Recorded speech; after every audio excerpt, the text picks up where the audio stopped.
तुषारहारधवला या शुभ्रवस्त्रावृता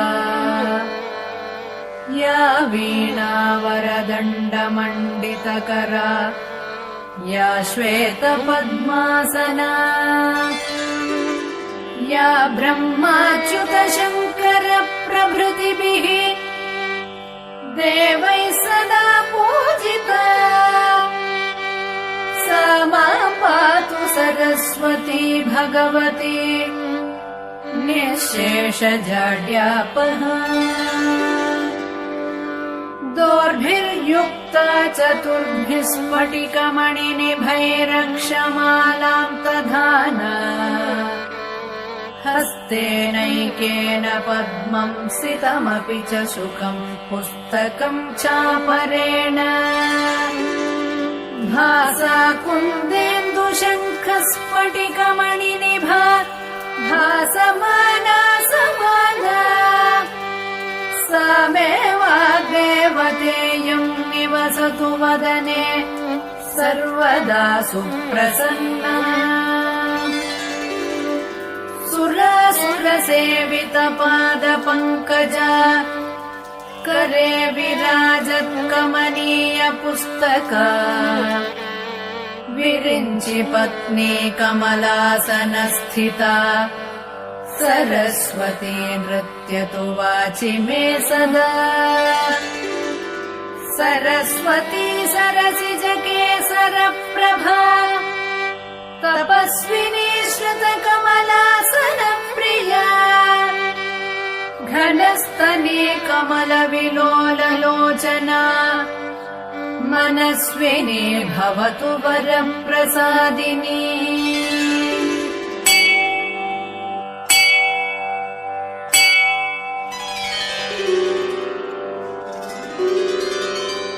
सरस्वती नमस्तुभ्यं वरदे कामरूपिणी विद्यारम्भं करिष्यामि सिद्धिर्भवतु मे सदा सरस्वती नमस्तुभ्यं सर्वदेवी नमो नमः शान्तरूपे शशिधरे सर्वयोगे नमो नमः नित्यानन्दे निराधारे निष्कलायै नमो नमः विद्याधरे विशालाक्षै शुद्धज्ञाने नमो नमः शुद्धस्फटिकरूपायै सूक्ष्मरूपे नमो नमः शब्दब्रह्मी चतुर्हस्ते सर्वसिद्ध्यै नमो नमः मुक्तालङ्कृतसर्वाङ्गे मूलाधारे नमो नमः मूलमन्त्रस्वरूपायै मूलशक्त्यै नमो नमः मनोर्मणिमहायोगे वागीश्वर्यै नमो नमः वाङ्मयै वरदहस्तायै वरदायै नमो नमः वेदायै वेदरूपायै वेदान्तायै नमो नमः गुणदोषविवर्जिन्यै गुणविद्यै नमो नमः सर्वज्ञाने सदानन्दे सर्वरूपे नमो नमः सम्पन्नायै कुमार्यै च सर्वज्ञेते नमो नमः योगानार्यै उमादेव्यै योगानन्दे नमो नमः दिव्यज्ञानत्रिनेत्रायै दिव्यमूर्ते नमो नमः अर्धचन्द्रजटाधारी चन्द्रबिम्बे नमो नमः चन्द्रादित्यजटाधारी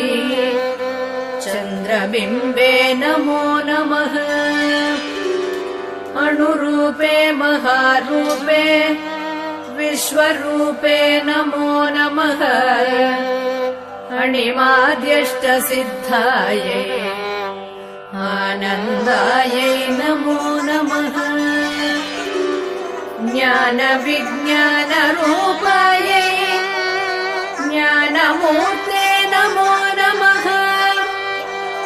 ज्ञानशास्त्रस्वरूपायै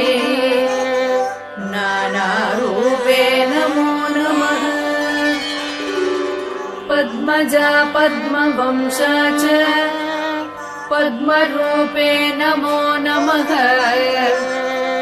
परवेष्ट्यै परामूर्ते नमस्ते पापनाशिनी महादेव्यै महाकाल्यै महालक्ष्म्यै नमो नमः ब्रह्म विष्णु शिवायै च ब्रह्मणार्यै नमो नमः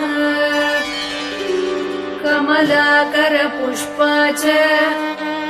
कर्मरूपे नमो नमः कपाली कर्मदीप्तायै